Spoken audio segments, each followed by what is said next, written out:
Welcome my dear students, मैं सुनील कुमार आज की क्लास में आप सब लोगों का स्वागत करता हूं। आज हम लोग जिस महत्वपूर्ण विषय पर चर्चा करेंगे वो ज्योग्राफी के क्लाइमेटोलॉजी का बहुत ही इंडिस्पेंसिबल पार्ट है, अविभाज्य हिस्सा है, अभिन्न अंग है। उसका नाम है पवन परिसंचरण। विंड सर्कुलेशन के टॉपिक पर हम लोग चर्चा करेंगे। तो मेरे प्यारे बच्चों, बिना समय गंवाए हम लोग अपने मुख्य विषय की चर्चा को प्रारंभ करते हैं। लेकिन एक बात आपको बताना है, एक शिकायत मेरी आपसे ये है कि मैं ये देख रहा हूँ कि किसी भी विषय की जो समग्र और क्रमबद्ध अध्ययन में करवा रहा हूँ, शायद वो आपको भा नहीं रही है, क्योंकि आप लोग चैनल की पॉपुलैरिटी पर काम नहीं कर रहे हैं, व्यूज़ और शेयर्स पर काम नहीं कर रहे हैं। कीजिए, क्यों कीजिए? क्योंकि मैं आपको बताता हूं कि YouTube एक ऐसा प्लेटफॉर्म है जहां पर लोग अपने बिजनेस को, अपने आप को ग्रो करने के लिए कुछ स्पेसिफिक टॉपिक्स आपके सामने रखेंगे। वो केवल लुभाएंगे, लेकिन हंसध्वनि IAS का प्रयास क्या है कि किसी भी विषय को पूरी तरह से क्रमबद्ध सभी लेसन आपके सामने सर्व किए जाएं, बिना किसी कॉस्ट के आप आराम से उसको देख सकें। आपका चार्ज केवल इंटरनेट का है। तो अगर ये प्रयास मेरा है तो ये आपका भी एक दायित्व होना चाहिए कि इसकी पॉपुलैरिटी आपके हाथ में है। आप उन लोगों तक पहुंच बनाएं, अनावश्यक लोगों से मिलने की ज़रूरत नहीं है। उन लोगों से पहुंच बनाएं इनकी आवश्यकता है, जो आगामी सिविल सर्विसेज की तैयारी में जुटे हुए हैं, जो गंभीर हैं, उन तक पहुंच बनाएं, उनको बताएं और एक कारवां धीरे धीरे बनने लगेगा। ठीक है, आपकी जैसी इच्छा। मैंने अपनी बात रख दी। आज हम लोग पवन परिसंचरण की बात करते हैं। तो बच्चों, सबसे पहली चीज़ जो हमें समझनी है कि पवन संचार दरअसल क्या है। पवन संचार, ये बिना समझे चीज़ें समझ में नहीं आएंगी। तो पहली चीज़ क्या है? पवन संचार, यानी जो विंड ब्लोइंग है, दरअसल ये क्या है? इसी से परिभाषा निकल के आती है कि पवन क्या चीज़ है। पवन, ये चीज़ आप समझो पहले। तो देखिए, अगर मैं इसकी एक बात को पहले आपको समझा दूं, किसी भी स्थान पर अगर मान लीजिए उच्च वायु दाब है, यानी हाई प्रेशर है, और एक स्थान पर लो प्रेशर है, तो वायु का जो प्रवाह होगा वो किस दिशा में होगा? हाई प्रेशर से लो प्रेशर में। पहली अपने दिमाग में ये बात धारण कर लीजिए कि हाई प्रेशर से लो प्रेशर की ओर पवन का प्रवाह होगा। लेकिन पवन क्या चीज़ है? पवन क्या चीज़ है? तो ध्यान से देखो बच्चों कि जिस जगह पर हाई प्रेशर बन रहा है, वहाँ पर वहाँ की वायु राशि का लो प्रेशर की ओर प्रवाहित होना ही पवन है। अर्थात जब ये वायु राशि स्थिर है, जब वायु राशि स्थिर है तो ये पवन नहीं है। ये पवन कब है? जब ये मूव करना शुरू कर देती है, जब इसमें संचलन आता है, जब इसमें संचार आता है, तो यही पवन क्या बन जाती है? यही वायु राशि क्या बन जाएगी? पवन बन जाएगी, यानी विंड बन जाएगी। तो इस तरह से अगर देखा जाए तो आप एयर को विंड कब कहेंगे?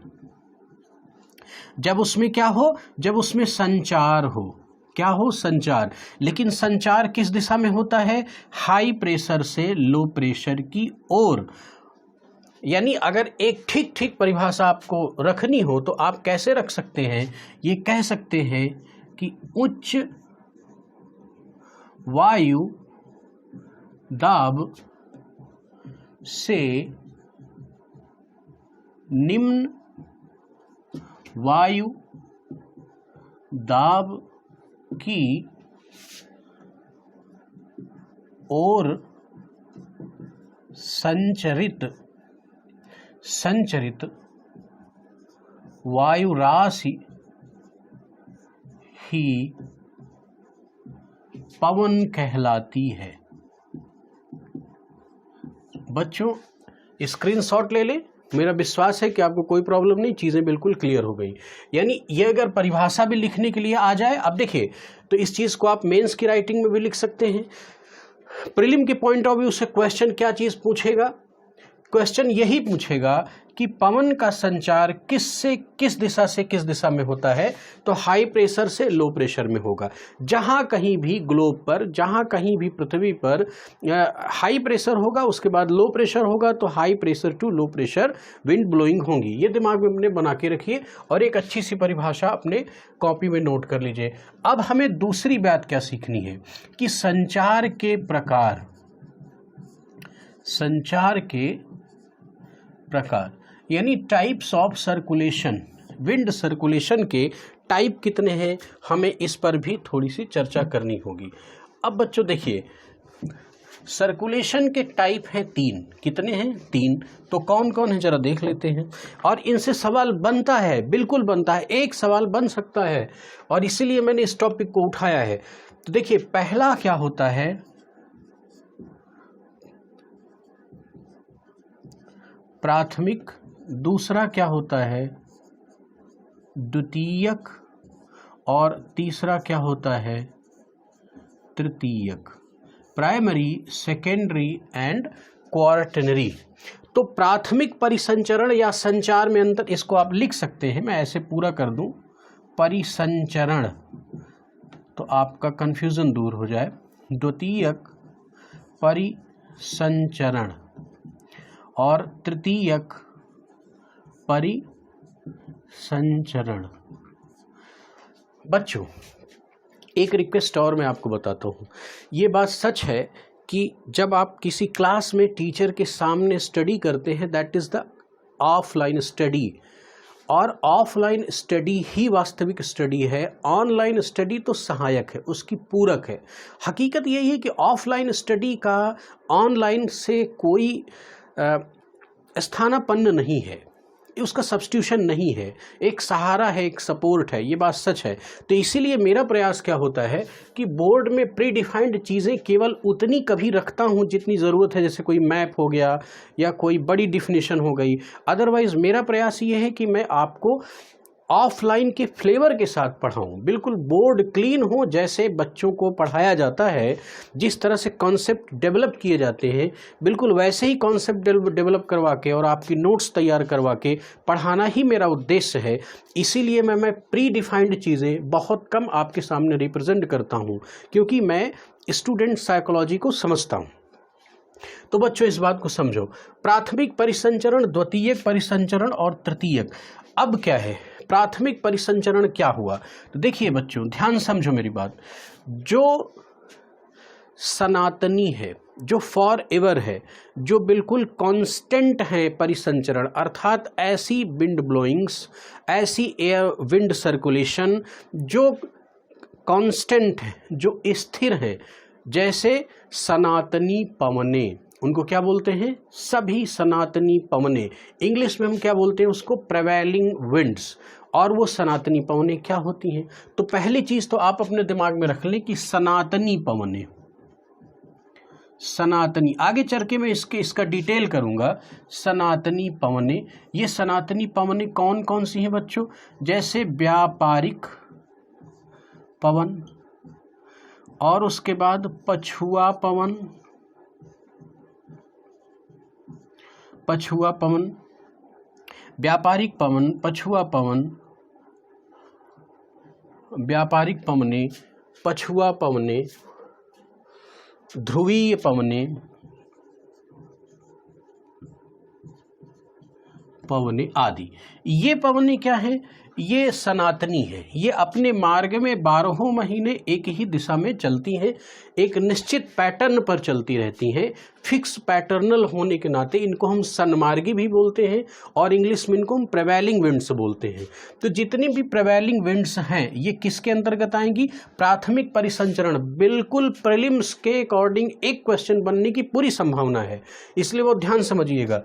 अब हम अगर द्वितीयक परिसंचरण तंत्र की बात करें, तो द्वितीयक परिसंचरण तंत्र में क्या होता है, मैं इसको इधर मेंटेन कर देता हूं, आप समझें। जितना भी चक्रवातीय दशा है, चक्रवातीय, प्रतिचक्रवातीय, मानसूनी, बात समझो पहले। मानसूनी अर्थात परिवर्तनशील, ध्यान समझिए, मौसमी परिवर्तनशील पवनें या पवन प्रवाह, ये जितना भी है ये किसके अंतर्गत आता है? द्वितीयक परिसंचरण तंत्र के अंतर्गत आता है। जैसे भारत की मानसूनी पवनें, चक्रवातीय पवनें, प्रतिचक्रवातीय पवनें इत्यादि, ये सब के सब किसके अंतर्गत आती हैं? जेट स्ट्रीम, ये सब की सब किसके अंतर्गत आती हैं? द्वितीयक परिसंचरण तंत्र के अंतर्गत आती हैं। अभी इन सब की अगली क्लासेस में डिटेल चर्चा होगी, लेकिन चूंकि हमें परिसंचरण के प्रकार पढ़ना है, संचार के प्रकार पढ़ना है, इसलिए हम इन जगहों पर कंसंट्रेट करेंगे। अब हम तीसरी बात देखेंगे कि तृतीयक परिसंचरण तंत्र क्या है। तो तृतीयक परिसंचरण तंत्र में जितनी भी स्थानीय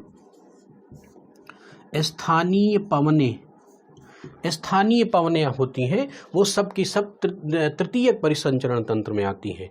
स्टूडेंट ध्यान रखना है कि जैसे सागर समीर, स्थल समीर इत्यादि कहाँ जाएंगी? ये भी द्वितीयक परिसंचरण तंत्र में आएंगी। और स्थानीय पवनें जितनी भी हैं, जैसे फौन हो गई, चिनूक हो गई, आपके हिंदुस्तान में चलने वाली लू हो गई, अब गर्मी का समय आ गया, लू का समय आ गया, ना कि केवल हिंदुस्तान बल्कि भारतीय उपमहाद्वीप में पूरी चलती हैं गर्मी के दिनों में, तो ये भी कौन सा संचार तंत्र है? ये स्थानीय पवनें हैं और ये तृतीयक परिसंचरण तंत्र के अंतर्गत आती हैं। तो इस तरह से आपने संचरण तंत्र के बारे में अच्छे से समझ लिया। अब 2-3 बातें और ढंग से समझना है, बहुत इंपॉर्टेंट है, जिनके बिना हमारा अध्ययन अधूरा है। इस चीज़ को स्क्रीनशॉट ले ले, मैं इसको रब करूंगा, अगले टॉपिक की ओर आगे बढ़ूंगा। अब अगला टॉपिक हमारा कहेगा कि कोरियालिस बल क्या है।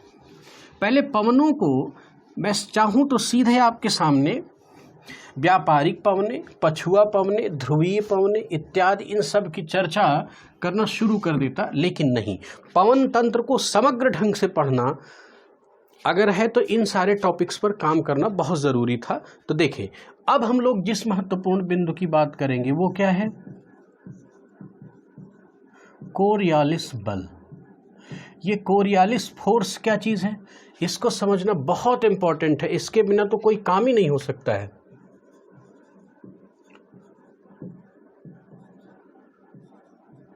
कोरियालिस फोर्स, इस सिद्धांत को समझ ले, इससे खूब सवाल बनते हैं।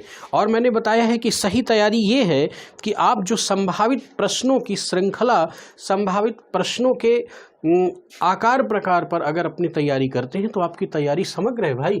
तो इसी ढंग से देखना है। कोरियालिस बल, देखिए पवन प्रवाह में कोरियालिस बल का बहुत महत्वपूर्ण रोल है।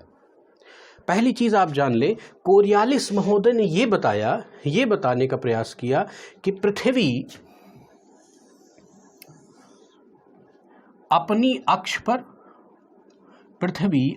अक्ष पर और अपनी कक्षा पर एक निश्चित झुकाव लिए हुए घूर्णन करती है और परिक्रमा करती है। किसकी? सूर्य की। देखिए, अपने अक्ष पर घूर्णन करना ये, और सूर्य की परिक्रमा, यानी पृथ्वी गतिमान है। पृथ्वी जो अपने अक्ष पर घूर्णन कर रही है तो क्या करती है? पृथ्वी जब घूर्णन कर रही है तो एक आभासी, ये इक्वेटर है 0 डिग्री, पहले ध्यान समझिए क्या कर रही है, एक आभासी विक्षेपक बल, एक डाइवर्जिंग फोर्स लगा रही है। पृथ्वी जब अपने अक्ष पर घूर्णन कर रही है तो क्या कर रही है, एक आभासी विक्षेपक बल लगाती है। तो क्या होता है, इस बल के प्रभाव से पवनें मुड़ जाती हैं, पवनें अपनी दिशा में परिवर्तन कर लेती हैं, या यूं कहें कि पवनों की दिशा में परिवर्तन हो जा रहा है। लेकिन कोरियालिस महोदय अभी इस बात को नहीं बता रहे हैं कि दिशा किस ढंग से हो रहा है, किस गोलार्ध में किस तरह से पवनों का परिवर्तन हो रहा है। नहीं, ये बात नहीं कर रहे हैं।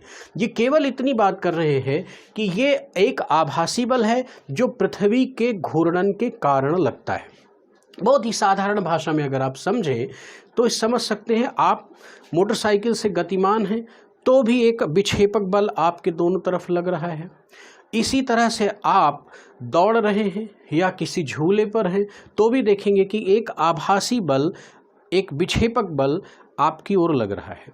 तो यही ये कह रहे हैं कि पृथ्वी जब अपने अक्ष पर घूर्णन करती है तो पृथ्वी के चतुर्दिक एक विक्षेपक बल लगता है, लेकिन आभासी है, वास्तविक नहीं है। तो उसका प्रभाव क्या होगा कि पवनें अपनी दिशा से मुड़ जाएंगी, जिस दिशा में चल रही हैं पवनें मुड़ जाएंगी। अभी किधर मुड़ेंगी ये बात स्पष्ट नहीं है, वो बताएंगे, फेरल महोदय बताएंगे, लेकिन मुड़ जा रही हैं, इस बात को समझ ले। तो इसमें सबसे पहला पॉइंट आपके सामने क्या निकल के आया कि ये क्या है, एक आभासी बल, आभासी विक्षेपक बल है। ये बात क्लियर हुई, आभासी विक्षेपक बल है। अब दूसरी बात को आप समझिए, ये करता क्या है, विक्षेपक बल है तो ये करेगा क्या, तो ये दूसरी बात ये है कि ये क्या करेगा, पवनों की दिशा में परिवर्तन करेगा। क्या करेगा, पवनों की दिशा में ये क्या करेगा, परिवर्तन कर देगा। 2 पॉइंट आपने इंपॉर्टेंट नोट किया। अब देखिए एक बात और बहुत गहरे से समझ ले, बहुत अच्छे सवाल ही सीधे बन जाता है कि ये पवनों की उत्पत्ति का कारक नहीं है, बल्कि पवनों की दिशा में परिवर्तन का कारण है। कौन, कोरियालिस बल। कोरियालिस बल के कारण पवनें उत्पन्न नहीं होंगी, बल्कि क्या होंगी, पवनें अपनी दिशा में परिवर्तन करेंगी। तो ये चीज हम कह सकते हैं कि ये पवनों की उत्पत्ति का कारण नहीं है, बल्कि पवनों की दिशा में परिवर्तन का कारण है। एक अच्छी सी नोट्स भी बनवाना एक शिक्षक की जिम्मेदारी होती है, तो इसलिए मैं इतनी मेहनत कर रहा हूँ, आप चीज़ों को नोट करते जाएं। तीसरी बात आपके सामने निकल के ये आ गई। अब एक बात और समझिए, अब देखिए, अब इसको एक एक चीज़ देखते हैं। आभासी विक्षेपक बल है, पवनों की दिशा में परिवर्तन करता है, और क्या करता है, पवनों की उत्पत्ति का कारण नहीं बल्कि पवनों की दिशा में परिवर्तन का कारण है। और इसकी जो उत्पत्ति है वो होती कैसे है, पृथ्वी की घूर्णन गति के कारण उत्पत्ति, इसकी उत्पत्ति का कारण क्या है, पृथ्वी की घूर्णन गति। चलिए अब ये जब पृथ्वी घूर्णन गति कर रही है तो कर क्या रही है, देखिए जैसे मान लीजिए कोई पवन प्रवाह ऐसे है, ये सीधा पवन प्रवाह है, राइट। अब क्या है कि कोरियोलिस बल कहता है कि नहीं नहीं, ये पवन जिस दिशा में चल रही है ये ऐसे ही नहीं मैं चलने दूंगा, मैं इसमें थोड़ा परिवर्तन करूंगा। तो अब अगर मैं डॉट डॉट कर दूं तो इसका मतलब क्या हुआ कि इसकी दिशा में परिवर्तन आ गया। ये जो पवन चल रही थी, ऐसे जा रही थी, सीधे इस तरह से जा रही थी, वो इस तरह से ना जाएगी बल्कि इसकी दिशा में परिवर्तन होगा। इसी तरह से बात को आप समझिए, जैसे मान लीजिए एक पवन का प्रवाह इस दिशा में है, क्या इस दिशा में प्रभावी पवन ये ऐसे ही रहेगा, नहीं। कोरियोलिस बल कहता है कि नहीं, मैं इसमें विक्षेपण उत्पन्न करूंगा, इसकी दिशा में परिवर्तन करूंगा। इसी तरह से मान लीजिए कोई पवन प्रवाह ऐसे दक्षिणी गोलार्ध में हो रहा है, तो क्या वो ऐसे ही होगा, नहीं। डॉट डॉट के माध्यम से मैं आपको बता रहा हूं कि कोरियोलिस बल प्रभावी होगा और ये पवन अपने मुख्य दिशा से मुड़ जाएंगी, विक्षेपित हो जाएंगी। तो कोरियोलिस बल की कहानी आपको इतनी समझ में आई। अब ध्यान से सुनिए, जब पृथ्वी घूर्णन करती है तो आपको पता है कि पृथ्वी का जो शेप है वो क्या है, जियोइड है, गोलाकार नहीं है, गोलाभ है। अर्थात ध्रुवों पर पृथ्वी चपटी है, ध्रुवों पर हल्का सा चपटा स्वरूप धारण किए है, और इक्वेटर वाले क्षेत्र पर पृथ्वी ज्यादा चौड़ी है। तो इसका मतलब इस जगह पर इसका व्यास जो है कि ये इक्वेटर पर सर्वाधिक है। तो आपको पता होना चाहिए कि जब पृथ्वी गति करती है तो तो घूर्णन गति का जो प्रभाव है, पृथ्वी का जो गतिक प्रभाव है, वो भूमध्य रेखा पर, ये क्या है, भूमध्य रेखा पर क्या होगा, कम होगा। जब गतिक प्रभाव कम होगा तो लगने वाला विक्षेपक बल भी कम होगा। तो इसकी वजह से ये जो हमारा कोरियोलिस बल है वो इक्वेटर पर ज़्यादा होगा या कम होगा, कम होगा। अच्छा, एक बात क्लियर हो गई। अब हम इक्वेटर से ध्रुवों की ओर जाएंगे, उत्तरी ध्रुव और दक्षिणी ध्रुव की ओर जाएंगे, तो देखेंगे क्या कि पृथ्वी पर गतिक प्रभाव अधिक हो जाएगा। पृथ्वी जो है अपने ध्रुवों पर अत्यधिक तीव्र गति से घूमती है, घूर्णन करती है। तो जब तीव्र गति इसमें होगी तो इस पर प्रभाव भी, विक्षेपक बल भी अधिक तेजी से काम करेगा, यानी कोरियोलिस बल का प्रभाव ध्रुवों पर अधिक होगा। तो सीधा सीधा हम कंक्लूजन क्या ले सकते हैं, हम कंक्लूजन ले सकते हैं कि कोरियोलिस बल विषुवत रेखा पर न्यूनतम क्या होगा, न्यूनतम होगा। और क्या हो सकता है कि ध्रुवों पर क्या होगा, अधिकतम होगा। ध्रुवों पर क्या होगा, अधिकतम। तो एक सवाल यहां से निकल आएगा। सवाल ऐसे भी स्ट्रक्चराइज कर सकता है कि विषुवत रेखा से ध्रुवों की ओर जाने पर कोरियोलिस बल का प्रभाव कम होगा, बढ़ेगा, स्थिर रहेगा, इनमें से कोई नहीं। तो आपका सही जवाब क्या होगा, बढ़ेगा, कोरियोलिस बल बढ़ेगा। अच्छा, अब ध्यान समझना, जब कोरियोलिस बल बढ़ेगा तो इसका प्रभाव क्या होगा, इसका प्रभाव क्या होगा। अब आप समझिए इस पॉइंट का रिजल्ट क्या होगा। इसका रिजल्ट ये होगा कि भूमध्य रेखा के पास पवनों का विक्षेपण न्यूनतम होगा। भूमध्य रेखा के पास यहाँ पर विक्षेपण, पवनों का विक्षेपण क्या होगा, न्यूनतम होगा। और जैसे जैसे हम ध्रुवों की ओर जाएंगे तो विक्षेपण की जो डिग्री है वह बहुत तेज हो जाएगी। अगर मैं इस तरह से दिखा रहा हूं और ध्रुवों की अगर मैं बात करूं तो ध्रुवों से ये जो चलने वाली पवन है वो कुछ इस डायरेक्शन में विक्षेपित हो जाएगी। इतनी ज़्यादा विक्षेपण, इतना ज़्यादा डायवर्जन होगा। क्यों? क्योंकि ध्रुवों के क्षेत्र पर कोरियोलिस बल अत्यधिक प्रभावी हो जाएगा। तो यह भी प्रश्न बना सकता है कि जब हम भूमध्य रेखा से ध्रुवों की ओर जाते हैं तो विक्षेपण का कोण बढ़ेगा कि कम हो जाएगा, तो बढ़ेगा, विक्षेपण का कोण बढ़ेगा। इतनी बात समझ में आ गई। कोरियोलिस बल के इस सारे पॉइंट को नोट कर ले, बहुत इंपॉर्टेंट है, बिल्कुल संभावित सवाल बनता है, 100% बनता है। अब कोरियोलिस बल के बाद जिस अगले टॉपिक की मुझे चर्चा करनी है वो है फेरल का नियम।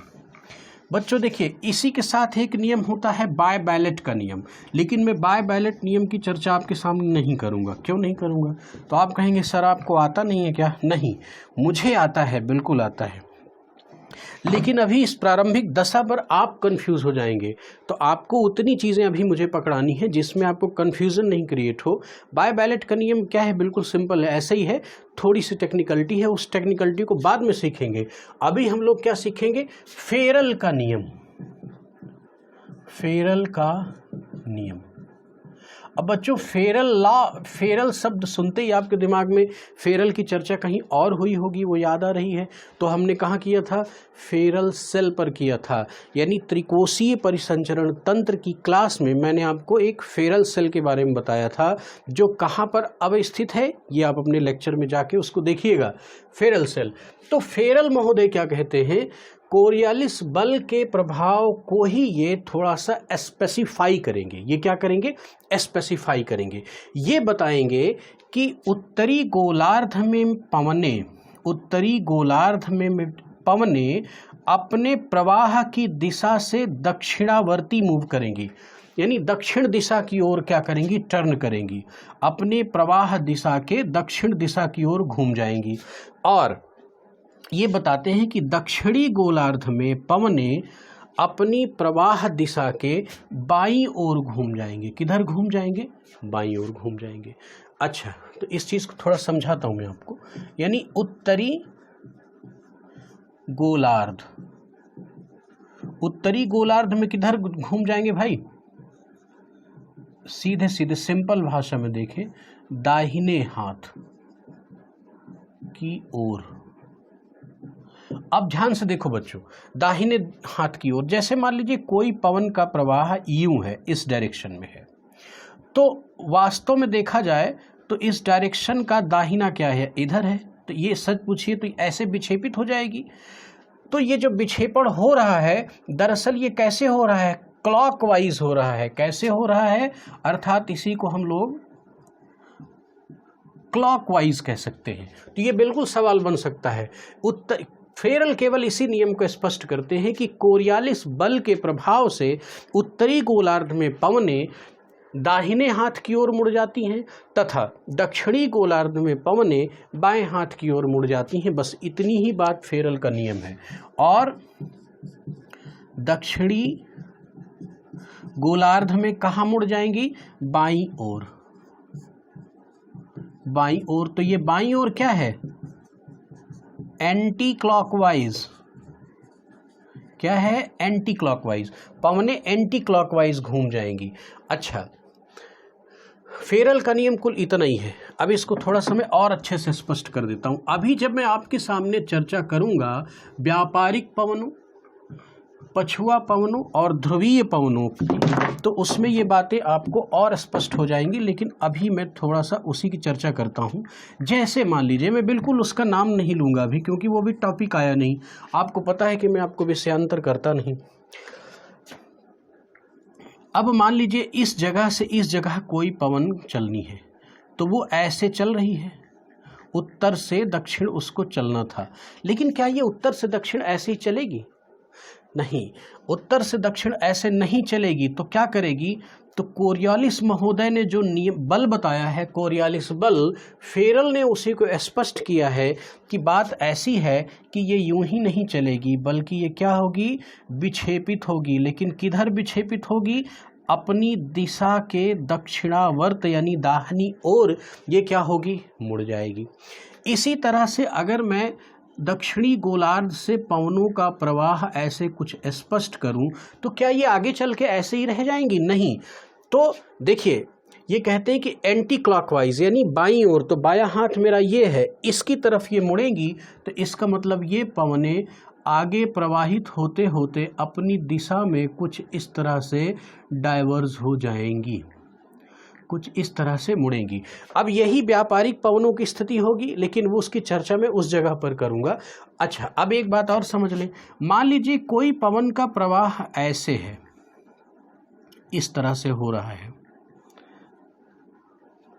इस जगह से ध्रुवों की ओर जा रहा है। मान लीजिए कोई पवन का प्रवाह, या इधर से कोई पवन प्रवाह इस तरफ जा रहा है, तो क्या ये ऐसे ही जाएगा? नहीं। फेरल महोदय कहते हैं कि ये पवनें उत्तरी गोलार्ध में क्लॉकवाइज अपने दाहिने मुड़ जाएंगी और दक्षिणी गोलार्ध में बाएं मुड़ जाएंगी। तो अब देखो बच्चों, ये जो पवन का प्रवाह है, इसका दाहिना क्या है? जरा देखिए, इधर है ना, इधर ये। तो ये दरअसल क्या होगी? जब आगे जाएगी तो ये दाहिने ऐसे बेंड कर जाएगी, दक्षिणावर्ती मूवमेंट इसमें हो जाएगा, दाहिने ये मुड़ जाएगी। उसके बाद यहाँ पर देखें, ये जो पवन चल रही है, ये पवन प्रवाह, तो इस पवन प्रवाह की दिशा में अगर आप देखेंगे तो क्या ये ऐसे ही रहेगी? नहीं भाई, इसमें ये पवनें बाईं ओर मुड़ जाएंगी। दक्षिणी गोलार्ध में पवनें क्या कर रही हैं? बाईं ओर मुड़ जाएंगी। तो ये हमने कैसे बायां दिखाया? इसके प्रवाह की ओर जब आप खड़े होंगे तो बायां इधर है, ये टर्न कर जाएंगी। यही दक्षिणी गोलार्ध में पछुआ पवनों की अवस्थिति है, यही उत्तरी गोलार्ध में ये पछुआ पवनों की स्थिति है, यही उत्तरी गोलार्ध में ये व्यापारिक पवनें हैं और दक्षिणी गोलार्ध में ये व्यापारिक है। लेकिन इनकी चर्चा मैंने यहाँ पर नहीं की, मैं आपको केवल फेरल का नियम समझा रहा था। मैं अगली क्लास में आपके सामने व्यापारिक पवनें यानी पवनों का जो प्रकार है, सनातनी पवनें, सीजनल पवनें यानी क्षेत्रीय पवनें और स्थानीय पवनों के एक अच्छे समग्र अध्ययन के साथ आपके सामने उपस्थित होऊंगा, तब मैं इन चीज़ों को और गहरे से डिटेल करूंगा। तो मेरे प्यारे बच्चों, आज की क्लास का जो कंक्लूजन रहा वो क्या रहा? आपने देखा कि विंड सर्कुलेशन क्या है, विंड सर्कुलेशन प्राथमिक, द्वितीयक और तृतीयक, ये चीज़ें क्या हैं, फेरल का नियम क्या है, कॉरियोलिस बल का क्या है, और इनकी हर उस टेक्निकलिटी को मैंने बताने का प्रयास किया जहां से सवाल उठ सकता है। तो आज की क्लास के लिए बहुत बहुत धन्यवाद।